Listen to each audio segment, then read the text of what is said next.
Assalamualaikum warahmatullahi wabarakatuh.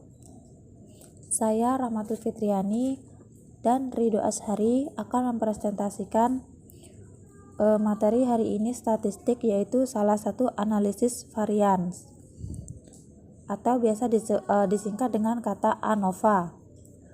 Langsung aja, yang pertama yaitu konsep. Analisis variasi adalah analisis data yang menggunakan perbedaan kelompok dan antara kelompok lain untuk menentukan apakah perbedaan di antara mereka itu signifan atau tidak. Jadi ANOVA ini dapat digunakan untuk membandingkan dua kelompok ataupun lebih dari dua kelompok. Jadi analisis variasi itu adalah analisis yang menggunakan perbedaan satu kelompok dengan kelompok lainnya. Kemudian menentukan apakah perbedaan di antara mereka itu signifan ataupun tidak.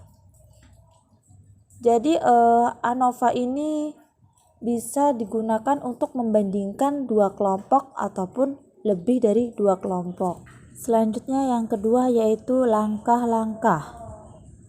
Jadi ANOVA ini memiliki langkah-langkah. Apa saja langkah-langkahnya? Langkah-langkah yang kita hitung dalam analisis perbedaan disebut dengan rasio F. Kemudian yang ketiga yaitu contoh dan langkah-langkah analisis. Di sini untuk example-nya yaitu seorang peneliti ingin menyelidiki dampak status sosial ekonomi orang tua terhadap siswa, ataupun orang tua itu bisa juga disebut dengan guru terhadap siswanya. Prestasi akademik dalam hal status sosial. Murid, orang tua ataupun guru itu digolongkan ke dalam golongan rendah ataupun miskin atau kelas menengah, dan juga kelas tinggi atau disebut dengan kaya. Kemudian siswa dari setiap kategori keluarga dipilih dalam tes yang diberikan untuk mengumpulkan data prestasi akademik mereka. Jadi untuk contohnya ini adalah perbandingan antara si anak dan si orang tua, ataupun anak itu disebut dengan juga murid. Kemudian kategorinya itu dalam status sosial. Jadi untuk langkah-langkahnya akan dijelaskan lagi oleh pemateri selanjutnya, yaitu Ridho Ashari. Baik teman-teman, di sini saya akan menjelaskan mengenai contohnya ya. Ini ada example and step of analysis. Dan di example ini kita untuk mencari F-nya, yaitu F rasio tadi. Ini dalam soal ini ada sudah ada variabelnya, yaitu ada low class, middle class, dan high class. Nah, di sini dari variabel tadi kita jumlahkan, dan dari jumlah tersebut kita menghasilkan sigma X. Nah, ini kan ada 3 variabel. Jadi yang pertama itu sigma X1 itu untuk low class, itu jumlahnya 150. Yang middle class itu yaitu sigma X 2 yaitu 169. Yang ketiga high class itu sigma X 3 sama dengan 125. Nah, jadi seperti itu. Nah, selanjutnya the research hypothesis student from different socio-economic background have different academic achievement. Test the hypothesis at 0.01 level of significance. Nah, kita masuk ke step yang pertama. Nah, di sini untuk mencari F itu harus melewati kita harus melewati step-stepnya dulu ya. Ini ada step-stepnya itu ada 7 step. Nah, ya ada 7 step. Nah, ini yang step pertama ini setelah kita mendapatkan sigma X dari yang low class, middle class, dan high class ini. Kemudian di step pertama ini kita memangkatkan. Jadi di sini ada yang namanya X pangkat 2. Dari X1 ini kita pangkatkan menjadi X pangkat 2. seperti 19 pangkat 2 ini adalah 361 hasilnya, dan itu seterusnya, seterusnya 19, 18 sampai 11 ini dipangkatkan semua. Bukan hanya low class, yaitu middle class, high class itu juga dipangkatkan. Nah, dari pangkat tersebut kita di sini mendapatkan sigma X1 pangkat 2 itu hasilnya dari pangkat 2 tadi berapa? 2310, dan seterusnya. Yang kedua ada sigma X2 pangkat 2 2935, dan sigma X pangkat 3 sigma X3 pangkat 2 itu yaitu berapa ini?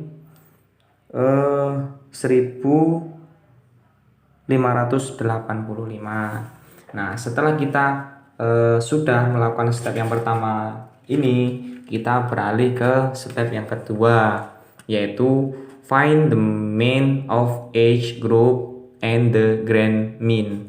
Rumusnya yaitu ada X1 sama dengan sigma X1 per N1. Dan seterusnya seperti itu, X2 sigma X2 per N2. Nah, yang ketiga X3 sigma X3 dibagi N3. Atau yang selanjutnya ini ada X. Nah, selanjutnya ada X sama dengan sigma X1 dibagi N besar. Nah, ini yang untuk X1, 2, dan 3 ini kita menggunakan N kecil ya, N kecil. Nah, untuk yang terakhirnya itu menggunakan N besar. Nah, setelah kita melakukan rumus tersebut, kita masukkanlah nominal atau angka yang kita dapat dari step pertama tadi. Ini ada X1 sama dengan sigma X1 dibagi N1. Sigma X1 tadi berapa? Itu ada 150. Nah, kemudian untuk N1 itu yaitu 10. Nah, dibagi 150 dibagi 10 sama dengan 15. Begitu juga seterusnya X2, X3, dan X-nya. Nah, N ini kita dapat 10 itu dari mana? N kan N itu melambangkan variabel ya. Ini variabelnya ini ada 10. Nah, kalau jumlah variabelnya itu ada 10. Nah, di sini ada 3 variabel dan per variabelnya itu 10 10 10. Nah, di sini yang terakhir ini ada sigma X1 dibagi N besar. Nah, sigma X1 ini jumlah dari sigma X1, sigma X2, sigma X3 itu kita jumlahkan semua, hasilnya berapa, kemudian ditulis di sini hasilnya adalah 444. Kemudian dibagi N-nya N besar. Kenapa N besar? N besar ini kan jumlah keseluruhan variabel. Di sini ada 3 variabel dan per variabel itu jumlahnya 10, kita tambahkan menjadi ketiga variabel itu menjadi 30. Jadi 444 dibagi 30 sama dengan 14,8. Oke, kita lanjut ke step yang ketiga, yaitu find the sum of squared deviation of each score from the grand mean, yaitu dengan simbol SS1. Ini rumusnya ya, SS1 sama dengan sigma X1 pangkat 2 dikurang sigma X pangkat 2 dibagi N. Nah, SS1 itu apa? Yaitu sum of squared deviation. Nah, itu teman-teman. Kemudian kita lanjut masukkan nominalnya dari rumus tersebut, yaitu sigma X1 pangkat 2 tadi sudah kita dapatkan di halaman pertama, yaitu 6830 dikurang sigma X pangkat 2 yaitu 444 di pangkat 2. Kemudian dibagi N, kita dapat N besar tadi 30. Sama dengan ini kita dahulukan perkaliannya ya, yaitu 444 pangkat 2 ini dapat 197136. Nah, kemudian kita tulis dulu 6830 ini dikurang 197136, kemudian baru dibagi 30. Sama dengan kita dahulukan pembagiannya dulu ya. Jadi 197136 ini kita bagi dengan 30, kita dapat hasilnya 6571,2. Nah, kita masukkan lagi yang 6830, kemudian baru dikurang dari hasil pembagian tadi yaitu 6571,2. Nah, ini dapat hasil sama dengan 258,8. Sudah kita dapat SS1-nya. Kemudian kita lanjut ke step yang keempat, yaitu find the sum of squares between groups. Nah, ini rumusnya yaitu SSB sama dengan sigma X1 pangkat 2 dibagi N1 ditambah sigma X2 pangkat 2 dibagi N2 dibagi N2, kemudian ditambah sigma X3 pangkat 2 dibagi N3, kemudian dikurang sigma X1 pangkat 2 dibagi N besar. Nah, di sini kita masukkan semua, kita dapat sebelumnya SSB itu yaitu sum of squares between groups. Nah, itu disimbolkan menjadi SSB. Nah, kita masukkan sigma X1 pangkat 2 tadi adalah 150. Nah, itu ada pangkat 2-nya. Kemudian selanjutnya kemudian ditambah 169 pangkat 2 dibagi 10 itu dari sigma X2 pangkat 2 ya. Kemudian dijumlah sigma X3 pangkat 2 itu kita dapat 125 dibagi pangkat 2, kemudian dibagi 10, kemudian dikurang 444 pangkat 2 ini dari sigma X1 pangkat 2, kemudian dibagi N besarnya itu adalah 30. Nah, kalau ada penjumlahan seperti ini, kita dahulukan yang di pangkat tadi ya, seperti 150 pangkat 2 kita dapat menjadi 22.500. Nah, untuk yang 169 pangkat 2 ini kita dapat 28.561. Yang 125 pangkat 2 ini ada 15.625. Yang selanjutnya yaitu 444 pangkat 2 ini kita mendapatkan 197.136.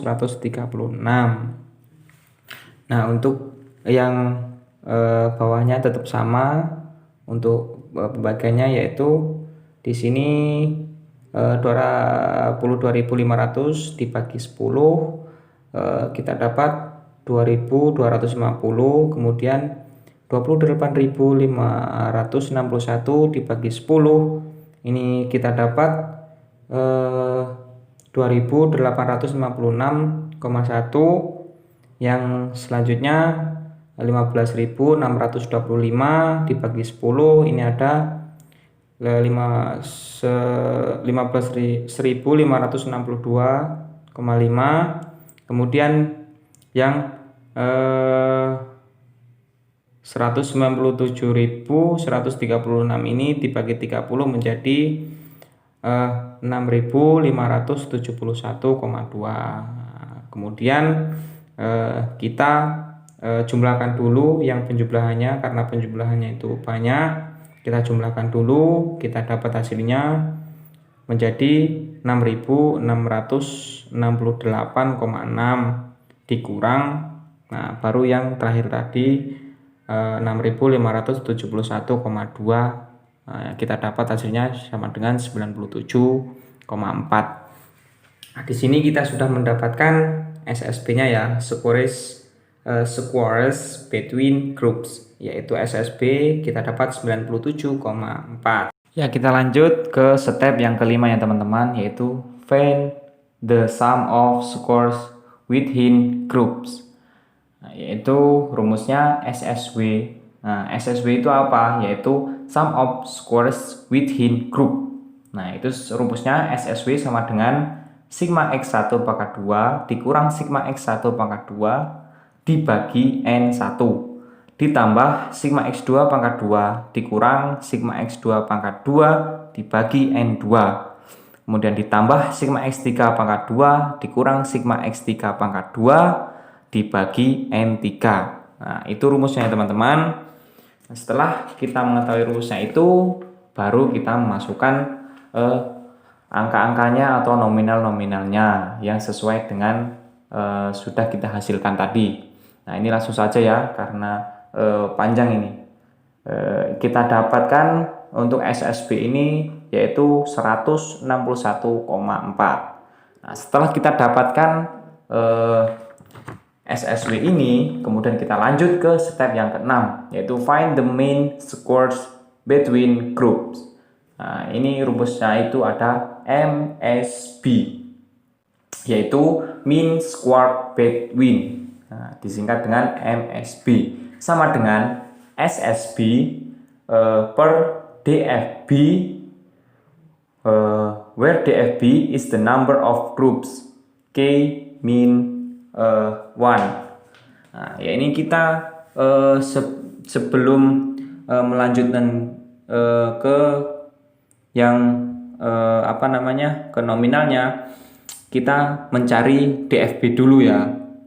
Nah, DFB itu kita cari dari mana? Yaitu dari K. K di sini yaitu jumlah dari baris variabel tadi. Nah, kita di sini kan ada tiga variabel ya, yaitu low class, middle class, dan high class. Nah, itu ada 3 variabel. Jadi K itu yaitu 3 dikurang 1. Jadi 3 dikurang 1 adalah 2. Nah, kita dapat DFB-nya itu adalah 2. Nah, di sini yang rumus selanjutnya yaitu kita masukkan nominalnya. MSB sama dengan SSB-nya tadi berapa, yaitu 97,4 dibagi 2 sama dengan 48,7. Ya, lanjut ke step yang ke-7 ya teman-teman. Ini ada find the mean square within groups. Rumusnya yaitu MSW sama dengan SSW per DFW, where DFW is n mean K. Nah, MSW itu apa? Yaitu mean square within. Nah, ini ada rumusnya yaitu SSW dibagi DFW. Nah, kita di sini mencari DFW dulu. Nah, DFW itu N dikurang K. Nah, N yang besar tadi adalah 30. Nah, dikurang K. Nah, kita dapat hasilnya 27. Nah, baru kita masukkan MSW sama dengan SSW itu kita tadi dapat 161,4, kemudian dibagi 27, kemudian kita dapat hasilnya yaitu 5,98. Nah, setelah itu barulah kita bisa mencari F rasionya, yaitu step yang ke-8 ini. Nah, jadi dari step-step tadi itu kita hanya mencari F-nya ya teman-teman. Dipanjang step-stepnya itu. Yaitu ada rumusnya yaitu F sama dengan MSB dibagi MSW. Nah, kita MSB tadi kita sudah dapat yaitu sama dengan 48,7, kemudian dibagi dengan MSW. MSW di sini kita dapat 5,98. Nah, kemudian dibagi dan ketemulah hasilnya yaitu 8,14. Nah, seperti itu teman-teman. Nah, kemudian kita lanjut ke step yang 9 ini, yaitu test the hypothesis by comparing the observed F ratio with the critical F ratio. See table F distribution in appendix. Look at the table with the numerator DFB and the denominator DFB. You will find that the critical F ratio, F critical with the numerator, kita dapat yaitu yang DFB tadi adalah 2 dan the denominator yaitu DFB ya, itu ada 27. Nah, seperti itu. Jadi kemudian kita dapat hasilnya yaitu 3,35 at 0,5 level, dan kemudian yang B 5,49 at 0,1 level. Nah, Habis itu so the observed F ratio lebih dari the critical F ratio at 0,1 level of significance. Seperti itu teman-teman. Nah, kemudian kita di sini ya selanjutnya itu ada yang kita menganalisisnya ini menggunakan summary of one way analysis of variance, yaitu menggunakan tabel ya. Di sini ada source of variance atau disingkat dengan SS, dan selanjutnya ada DF, MS, F, dan level of significance. SS ini ada dua, yaitu SSB dan SSW. Nah, kita masukkan SSB tadi berapa? 97,4, SSW-nya 161,4. Kemudian kita jumlahkan menjadi 258,8. Kemudian DF tadi sama juga ada dua, DFB dan DFW.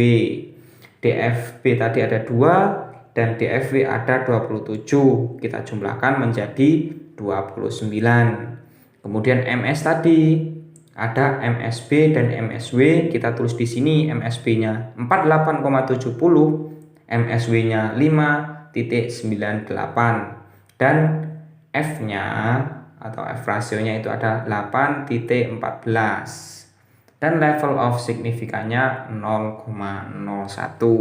Nah, seperti itu teman-teman. Dan di sini yang selanjutnya step terakhir ini ada conclusion ya, atau bisa dikatakan kesimpulannya lah dari yang kita hasilkan dari yang kita kerjakan tadi itu sesuai dengan apa yang dihasilkan teman-teman semua menggunakan bahasa teman-teman semuanya. Nah, di sini terakhir ada exercise. Nah, ini bisa teman-teman mencoba diisi ya, kemudian nanti apabila ada yang kurang jelas kita bisa diskusikan bersama-sama. Terima kasih. Mungkin cukup sekian saja penjelasan dari kelompok kami. Bila ada tutur kata yang salah atau yang kurang jelas, kami mohon maaf yang sebesar-besarnya. Wallahul muwaffiq ila aqwamit thoriq. Wassalamualaikum warahmatullahi wabarakatuh.